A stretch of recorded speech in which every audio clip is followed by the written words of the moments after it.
Welcome to another episode of Planet Possible. We're delighted you're joining us to hear evidence-led discussion about topics that are critical to the way we manage our water, nature and climate. And a huge thanks to our sponsors, MWH Treatment, Langley and BMA, and you'll hear a little more about them later. We're really grateful for their support in bringing the pod to you. If you're new to Planet Possible, I'm Niki Roach. I am an enthusiastic connector of people and ideas and a fellow of CIWEM, the Chartered Institution of Water and Environmental Management. If you're listening to Planet Possible, you're probably already familiar with the challenges of the availability of clean water. And whilst it's often raining here in the UK, parts of Sussex, Cambridgeshire, Suffolk and Norfolk are already experiencing water shortages. When we layer in population growth and increased demand from business, including water-hungry data centres, and the unpredictability of future rainfall due to climate change, by 2050, DEFRA forecasts that England will need almost 5 billion more litres of water a day. There's lots we can do, individually and collectively, to tackle this challenge, and one option is advanced water recycling. So, in today's episode, we're exploring exactly that. We'll explain what advanced water recycling is, how it's already being done internationally, and what this means for the UK, where it's in its infancy. So let's get started by hearing from Simon Langley, Business Development Director at MWH Treatment, and Heather Smith, Senior Lecturer in Water Governance at Cranfield University, who are both working on advanced water recycling in the UK. So welcome Heather and Simon to Planet Possible. I'm really delighted to have you both with us. Thank you. Great to be here. So we're going to hear about some water recycling initiatives that you're both involved with in the UK. And I know it's quite a complicated regulatory landscape to get our heads around. It's very new and I'm really keen to know what needs to be possible in order to make it happen. But before we do that, Simon, as somebody working with MWH Treatment, kind of at the sharp end of some of this, give us a bit of a view of what we mean by water recycling and where we're considering this in the UK. Thanks, Niki. I guess if you think about it as advanced water recycling, so at our usual wastewater treatment works, we take effluent from customers and clean it up and return that treated effluent to river. This is a step that takes that treated effluent, and instead of sending it to a river or a discharge point, we're effectively going to upscale the treatment regime to that effluent to turn it into a water resource that could then be further treated or utilised in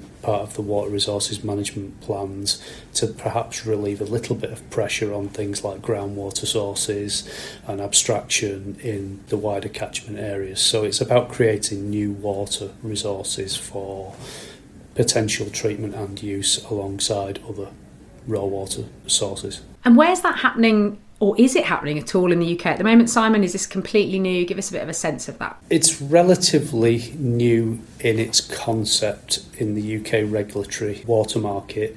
It has been done for specific examples around things like industrial applications before, for power station cooling waters and things like that, where there's been a large demand, needs to be treated to a particular level, and a raw water source is not available to do that, or a treated water source couldn't sustain the levels. So there's been some areas where it has been done in the past.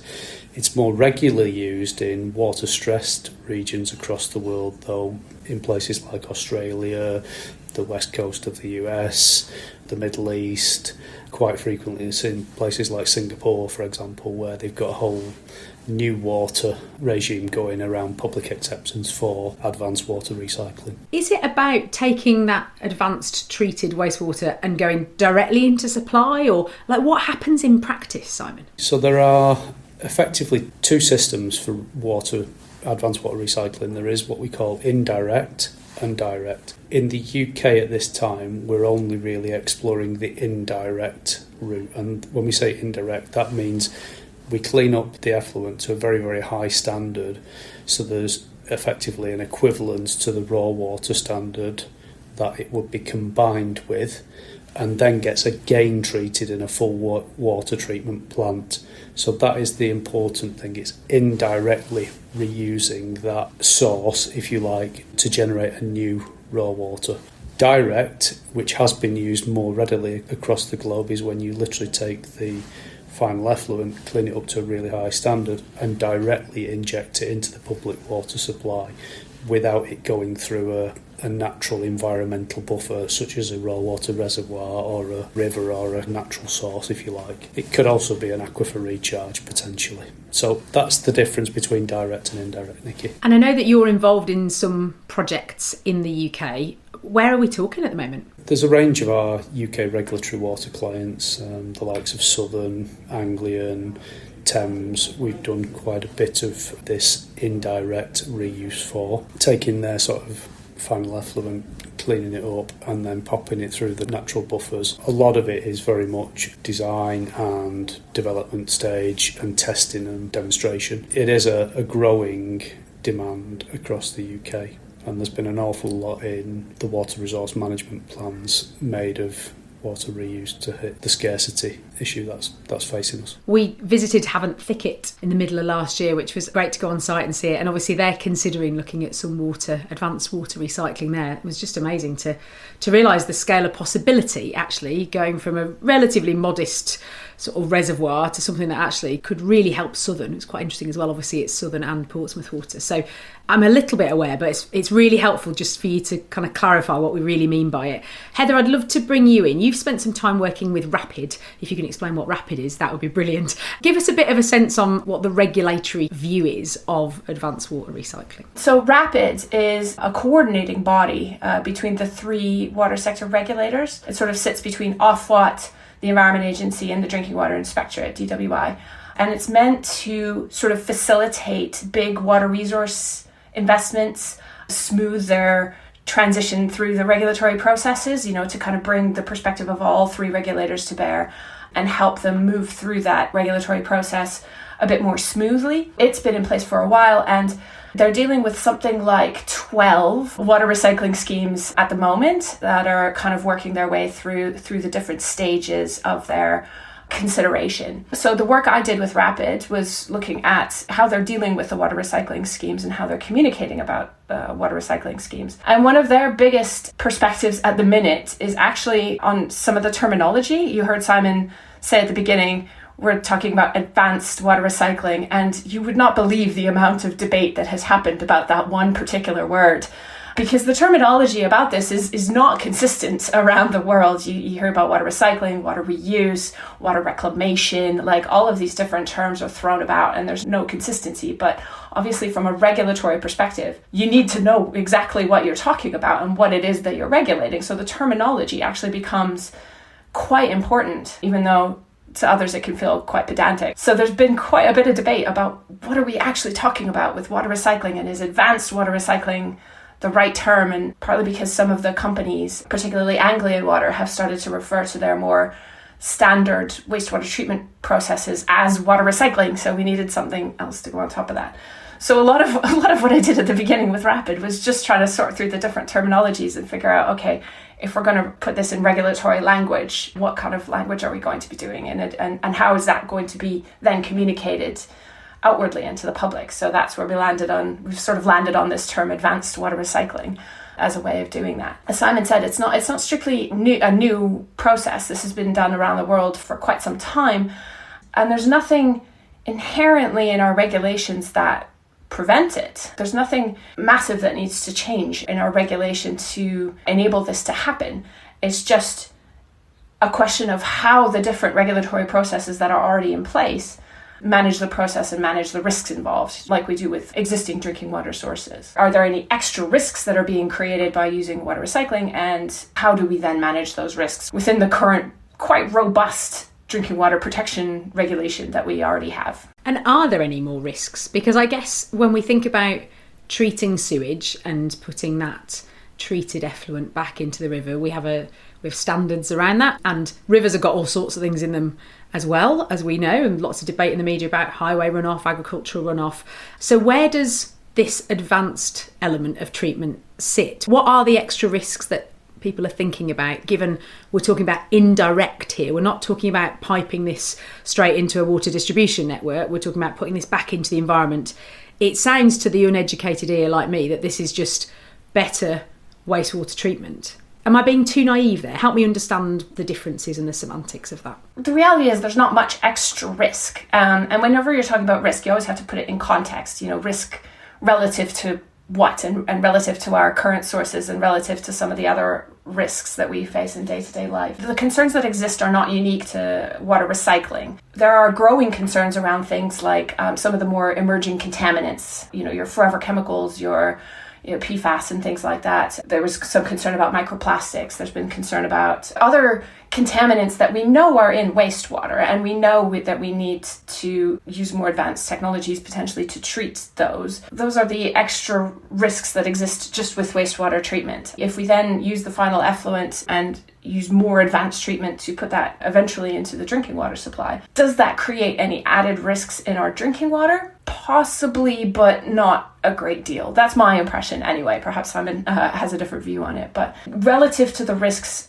that we already face with drinking water, there's not a significant added risk, is my view anyway. Things like the toxicology and microbial aspects are things that we are tracking and making sure that we've got good levels of confidence in treatment technologies to provide the standards that are required. So the product that's produced from this advanced water recycling is on a no deterioration basis, and that means it's no worse than the raw water that's already been treated through the existing controls and regime of drinking water inspectorate regimes and auditing and sampling and analysis that goes on every day. It's an expanded list of parameters that we're looking at. Somewhere in the region of around 400 is typically not uncommon for advanced water recycling. We are always making sure that we're learning from the international experience as well and data that's out there. But it's really interesting. You have to apply that then to a UK regulatory landscape and regime of audit and compliance, and the regulations such as the Reg 31 drinking water inspectorate regimes for materials in contact, and all of those good things that you've got to consider when you're looking at these advanced technologies to make sure that not just in the treatment but also in the technologies that you deploy in, that you're not imparting something that could get transferred to the raw water source, which is been a lot of the work that we've been doing about building stakeholder confidence and communicating that onwardly. MWH Treatment is one of the UK's leading water and wastewater process contractors. MWH offers a truly integrated design and build service that's uniquely dedicated to the water industry. With an innovative and future-facing approach, everything MWH does is guided by its purpose to shape a better world. BMA is a next-gen AI decision intelligence software company. Their cloud-based platform, Decisio, redefines how water and energy companies approach their infrastructure planning to make better, faster and more connected critical decisions, simultaneously achieving net zero, resilience and financial sustainability. Are the regulations in the UK very different to what we see internationally? I think the regulations in the UK, they're extremely good at managing the risks with drinking water. We have really robust protections in place for drinking water already, and really strong risk management practices, through water safety planning and the like, that are already inbuilt into the regulatory process for drinking water.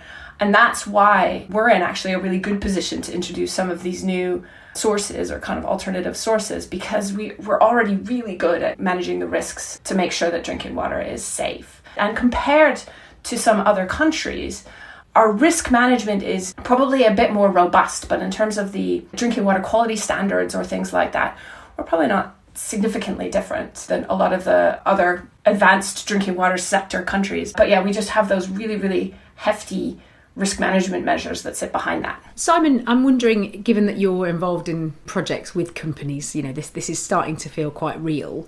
Has there been much engagement with the public around this? And if so, I guess what's the response been?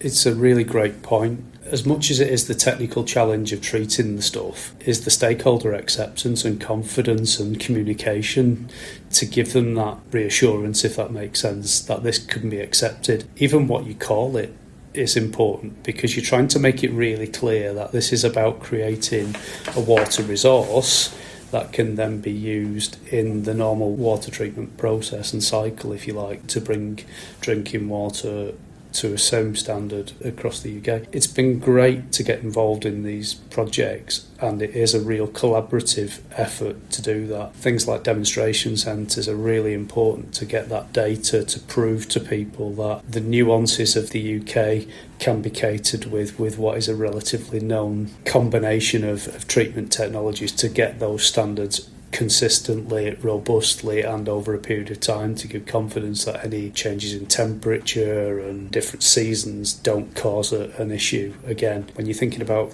big bodies of water and reservoirs. They change over time. You can have flash events, again, similar in catchments. So it's really important you marry them two things up. The answer to your question, Niki, is yes, there's a lot of work gone on about engaging with the customer. First thing is the awareness that there's a need.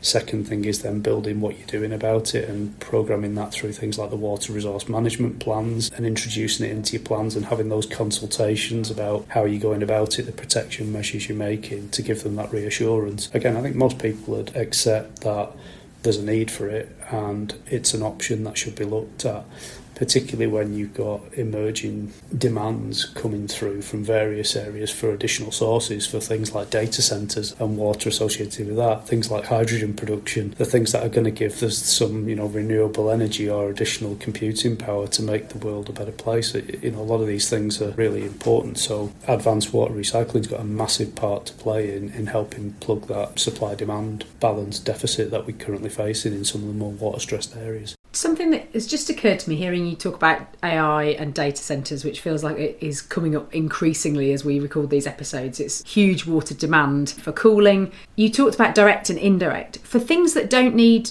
drinking water quality standard water, potable water, is there an opportunity there, and are we starting to think about that for that direct, take treated, final effluent and put it straight through?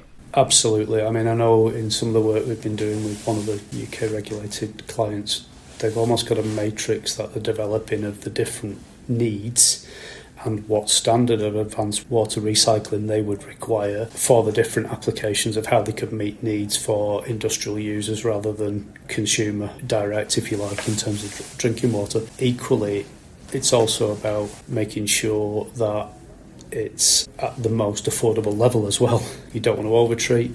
There are other nuances around whether a catchment may be coastal, which could introduce salinity, or is more inland and doesn't have that factor, because that changes the treatment needs as well for the indirect element. So the answer to your question, Niki, is there's a variety of technologies and applications.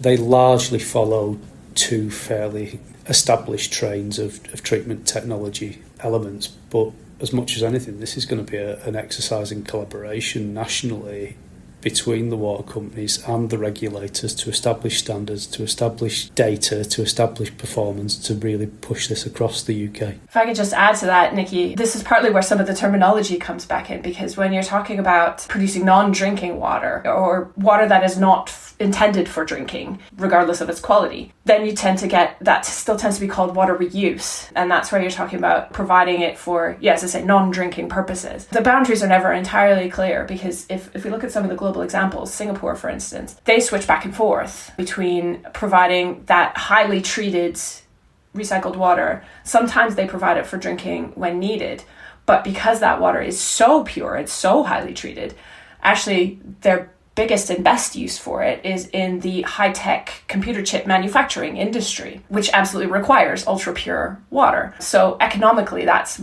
more advantageous. So it's incredibly high standard water, but it's provided for an industrial purpose. So you can get these kind of mixing and matching of different applications. But it does bring in that question of terminology again, because we get slightly confused between whether we're talking about providing drinking water or providing not drinking water. It sounds like we need a menu. Water is not just water or water unfit for human consumption. It's like a list of products, isn't it? Which is absolutely what a time to be in the water sector. I tell you what, it's blooming interesting. We are painfully short of time, so you know what's coming. I'm going to ask you my final question. But before I do, Marcus Rink, who's the Chief Inspector of the Drinking Water Inspectorate, who regulate drinking water quality in England and Wales, recently spoke at an EFRA committee meeting, so kind of government committee meeting, and he said the following. I'm hoping he was slightly influenced by our podcast. He said, if I had my wish and my magic wand, I would just say we need an update of our drinking water quality regulations. I'd argue we need to put regulations in for sufficiency. I'd argue we need to have grey water regulations for safe delivery of grey water within domestic and industrial premises. So that's Marcus's magic wand answer. I'm going to pass you both the Planet Possible magic wand. Give it a wave. Simon, I'll send it in your direction first. You could make anything possible in this space. What do you want? What I'd really love to see is collaboration with the water companies and the regulators on this to try and get an aligned set of national standards and accepted sort of treatment technologies, sharing of data of performance results from demonstration centres initially, to inform full-scale plants and to gain that public confidence that this is really a safe technology, a sustainable technology to use as a water resource as we go forward and think about how we're going to meet them supply-demand imbalances. National standards sounds very sensible. And Heather, what about you? Well, if I had my way, is that we actually are able to create a beautiful and publicly attractive demonstration centre for this kind of process. Those demonstration centres have been so key in different parts of the world in building that public confidence, in building those relationships between stakeholders, in building the confidence in the technologies and being able to trial different technologies. They've just had such a key role to play. And so far, despite the wonderful efforts by the water companies of doing a lot of testing and these things, we've not managed to establish an actual permanent demonstration center. And if you look at some of the ones in the US, they're just gorgeous. They've got these beautiful designed landscapes and all these, public information centers and they use it for school trips and things like that. And there's a huge amount of investment that has gone into these lovely centres, and I would love to see something like that here, both as a public engagement tool, as something for the regulators to learn what's going on, and as a technical resource to be able to understand all these different technologies and how they work in combination and how they work for some of these emerging contaminants that we've been talking about. I love that. Maybe MWH treatment need to get on with building one, Simon. I mean, I think actually there's something about the power of telling stories and making it feel accessible and attractive and exciting. And yeah, two great answers. Thank you both very much. And thank you for joining me. It was wonderful to speak to you both. Thank you so much, Niki. Thanks, Niki. So you've heard the UK context, and it's clear to me that there's some great progress, but much more still to be done. But this isn't a new technology, and so I wanted to hear from two professionals working in the US, where advanced water recycling is a much more familiar approach. So I spoke with Dr. Paul Pitt and Dr. Gaya Mohan from Hazen and Sawyer. Gaya, Paul, a very warm welcome to Planet Possible. Hi, Niki. Thank you for having us. Yeah, hi, Niki. Very happy to be here today. I'm delighted to welcome you all the way from the other side of the Atlantic and then both sides of the US as well. Let's just start by understanding a little bit about the context of what we would call in the UK advanced water recycling, but I am reliably informed that it goes by a range of names. So maybe, Gaya, if I come to you first, in a US context, I mean, what do you call it and how mature is it as an approach? We tend to rely on the terminology potable reuse, intending to stress on the fact that it is planned and purposefully going to be used for drinking water within the context of potable reuse. There are multiple ways that indirect and direct potable reuse can be further defined. So I would say potable reuse is an accepted terminology in the United States. And how widespread is potable reuse across the US, Guy? You're in Georgia and then Paul is over on the West Coast. Is this technology and approach widespread or quite localised? Beyond potable reuse, if we zoom out a little bit actually and talk about advanced water treatment or advanced water purification, as they call it out west, those are the means to achieving the end goal of potable reuse. There are some distinct geographical drivers that vary depending on which part of the United States you are looking at. For example, where I come from, on the east coast of the United States, there are a lot of really nutrient-driven discharge limits that led utilities to look at, well, we have to implement advanced treatment that is not inexpensive by any means. So why do we not look at what all benefits on a holistic level could we be achieving? Versus if you go to where Paul is on the West Coast, a lot of drought-prone areas, there are arid regions that are heavily dependent on limited groundwater supply. So in order for utilities to have access to alternate water supplies, advanced treatment is being embraced more than ever in the past. The states that always had this, the obvious ones where they had drought conditions, California where I am, Florida. What's really interesting, I'd say, Gaya, is we're seeing now, whether it's water security, water scarcity, climate change, all these different drivers, and states that you wouldn't think, Virginia, the Midwest. And so there's a huge now drivers in many states in the US to look at this advanced treatment for what we would call the IPR, DPR reuse platform. Because it's, because of the states and because we have federal, state and local regulations, it's very interesting how different states are adopting different regulations, which we'll get into. But I'd say, Guy, over the last 5-6 years, we're involved in more of these projects than ever before. There's a huge increase because of these drivers, the advanced water treatment, to drive this towards IPR, DPR and reuse.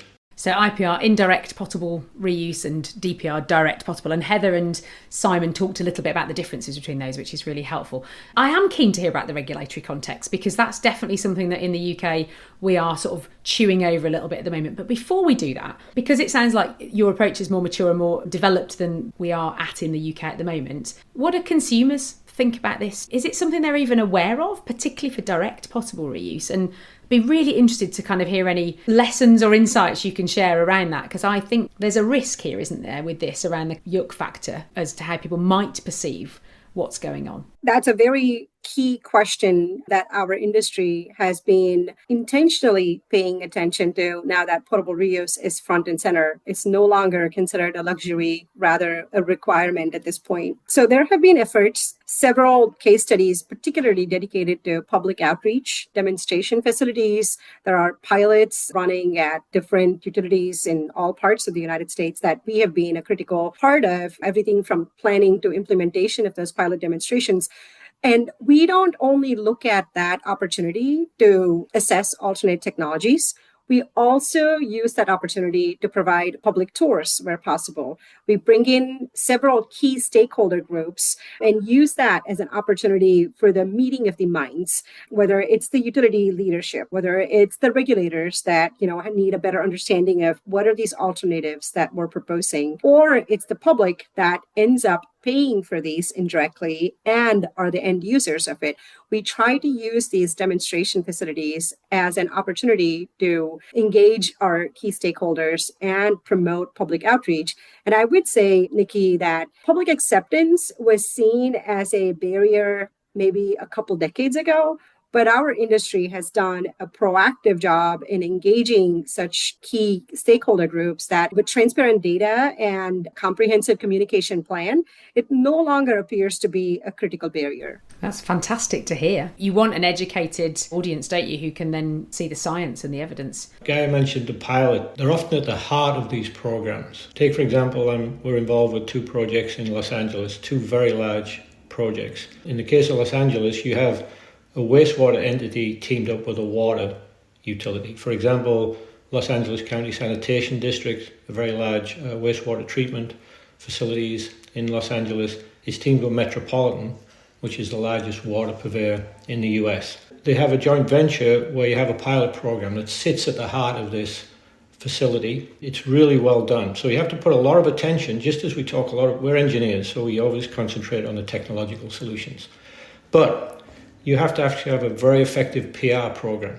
You have to, as Guy mentioned, we bring in everybody from the politicians, we bring in the school children, we bring in the public. And at the heart of this is a pilot program. And at the end of it, there's often be the ability to drink some of the water with a little tap that comes off there. And you go around the technology and you have steps. And we have a very significant effort to explain very sophisticated technology simply, and how that wastewater ends up being a very pure water supply. And so that these programs and these pilots that sit are really a very effective tool, as Guy mentioned, for public education. That's wonderful to hear. That's really positive. It gives me hope, I think. One of the things that we're certainly grappling with in the UK are microplastics, PFAS, forever chemicals. I mean, sometimes those get concentrated in wastewater for obvious reasons. And then if you're thinking about particularly direct potable reuse, you're sort of taking a concentrated stream of those and then putting them back into the drinking water supply. Is that something you've been grappling with as well in the US? And how have you handled that, if so? I would zoom out, from the focused pieces of your question and say, at the basics of potable reuse, we are asking the public to trust us because there is an involuntary risk piece associated with potable reuse assets. So we, as engineers and scientists, are putting on multiple hats with the ultimate goal of ensuring that there is the highest level of public health protection and environmental protection that is kept at the center, primary objective of anything and everything we do in direct potable reuse. Your question essentially goes back to water quality. There is a need to think holistically when it comes to potable reuse, because if you think about it, here is wastewater treatment and here is drinking water treatment that in the past were operated in silos. One did not talk to the other necessarily until potable reuse became front and center. And now potable reuse sits in the middle, connecting both the dots. It is absolutely required, and there are plans associated with these with enhanced source control even before it gets to the wastewater treatment plant, what enters your collection system to what happens at your wastewater treatment plant. And then that ends up being a feed to your advanced treatment facility or your advanced purification facility, which is your recycling center or your reuse treatment. This in turn impacts what happens downstream at your drinking water treatment plant. Because we live in this one water nexus, we can no longer look at how do I address PFAS or how do I address microplastics in any one particular piece of this entire circle. It needs to be addressed and mitigated in all of these along the way. So I would say in portable reuse, one of the key reasons we adopt and implement multi-barrier schemes is particularly to address the question that you have in mind, which is from wastewater, there's a lot more diversity in the type of contaminants that could end up in an advanced treatment facility versus what we may be used to seeing in a raw source water to a drinking water treatment plant. Therefore, there needs to be a robust treatment train with multiple barriers that are able to tackle multiple types of contaminants. You hear about things like a reverse osmosis based advanced treatment process or a carbon based advanced treatment process. They have anywhere between 4 to 5 different unit processes that are working in a sequence, right? And if you take, for example, California, they have a hybrid that is a combination of a carbon-based and reverse osmosis-based treatment process that gives them an additional level of treatment and protection. So all of this, again, goes down to how do we reduce risk? How do we ensure that the public only gets to consume the highest level of treatment for the water that they are going to be provided? Potable reuse, with the inclusion of those multi-barrier schemes, absolutely addresses water quality concerns. We take a holistic view of this, take that step back. We have to look at the whole program for the contaminants you mentioned, PFAS, contaminants of concern. Then going down, take California once again, which there's very specific technology required for California programs, including our own. But I go back to these pilot demonstrations. There's a huge effort in that sampling. So we have that step back, we do the holistic look at the program, look at critical control points, and then when we've got a pilot running there, we do intensive sampling, for example, on the contaminants you mentioned. So we actually have that information, we have that data to share both with the regulators and the public. And that goes back to that public education. We have a very significant spotlight on these contaminants of concern, and this is how we're dealing with them. And that's part of the education. It's also part of the regulations that's set up in the United States.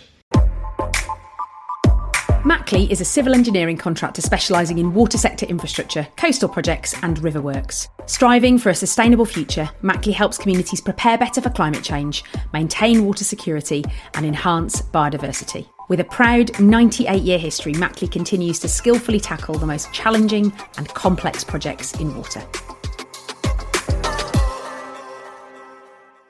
So let's touch on regulation for a minute. It can often feel a bit dry, but it's a really key enabler to all of this, isn't it, really? Water quality regulation, where does that sit and how much control is there federally and then sort of through those tiers? One of the unique things in the United States about potable reuse is that potable reuse is not regulated at the federal level, as in contrast are wastewater and drinking water.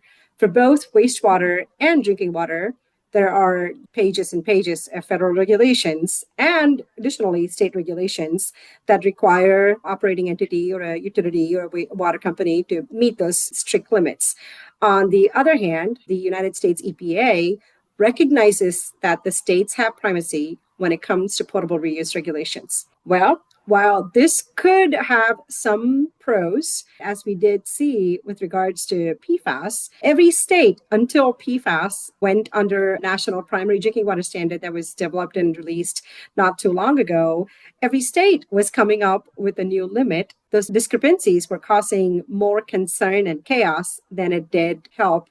The public was looking to us to see, who do I trust? Is there a difference if I live in Georgia versus if I lived in Florida? Because these two have different limits now. I would say that states such as California and Arizona, Florida, Colorado, among the ones that have gone through a rigorous process in order to develop and publish portable reuse applications. Absolutely, we got to commend them. The level of effort that went in having those independent advisory panels and the scientific panels in doing the research, all of this, so again, the public will be able to trust us with making the right judgment on their behalf, needs to be recognized.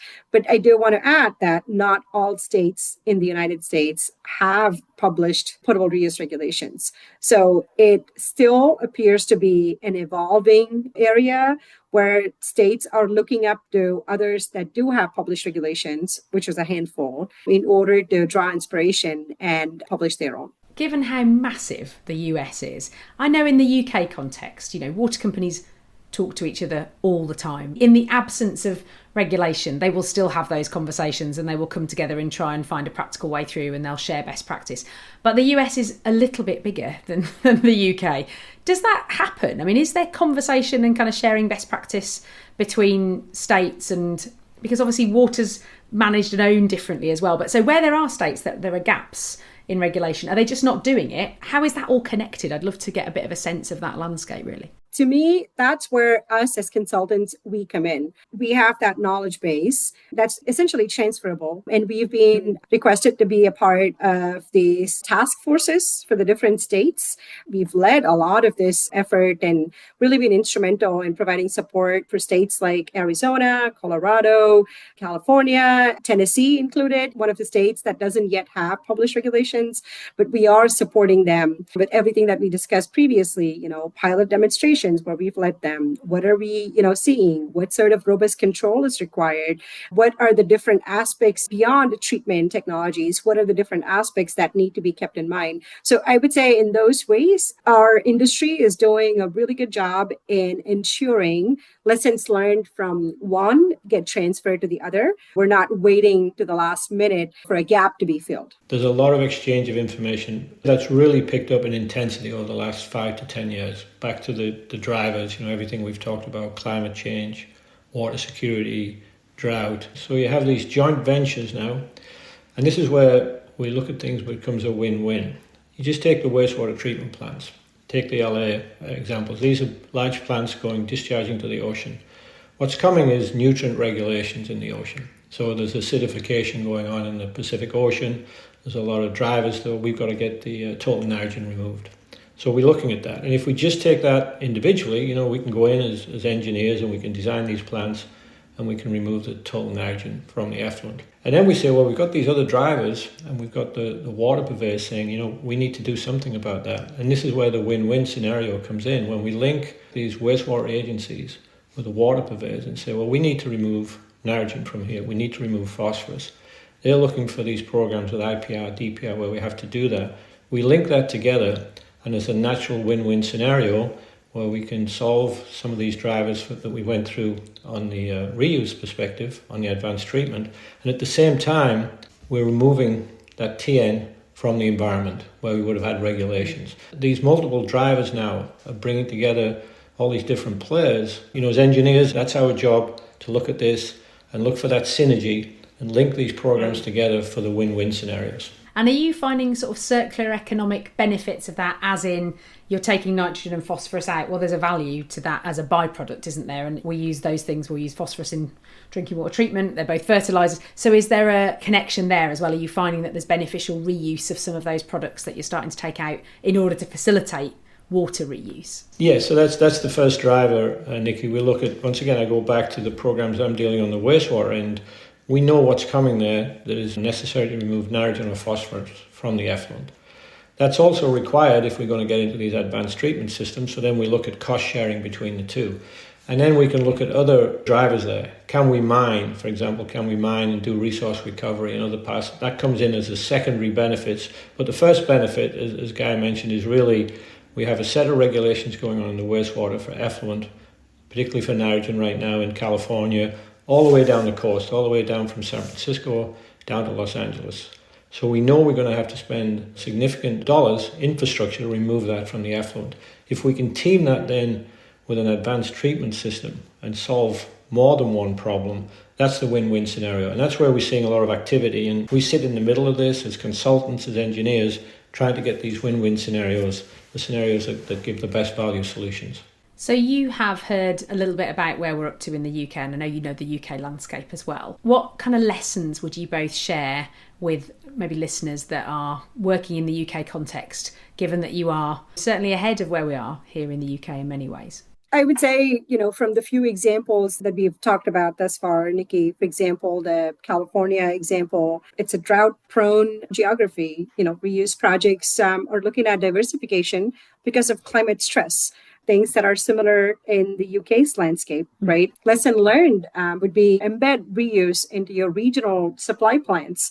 Don't wait for when it becomes a necessity that you have to start building something. Start early. Look at those investment frameworks early, paired with multi-year community engagement. We talked about how it is critical to engage with the public and win their trust over before you even embark on this journey of portable reuse. It's a multi-year journey, and you certainly want all stakeholder groups to support you. From the East Coast, where you have inland utilities, for example, that don't necessarily have access to ocean discharge, and you talked about concentrating contaminants, right? If you are looking at what California is doing, they have the advantage of having the ocean, the Pacific Ocean right there, so they can discharge reverse osmosis concentrate.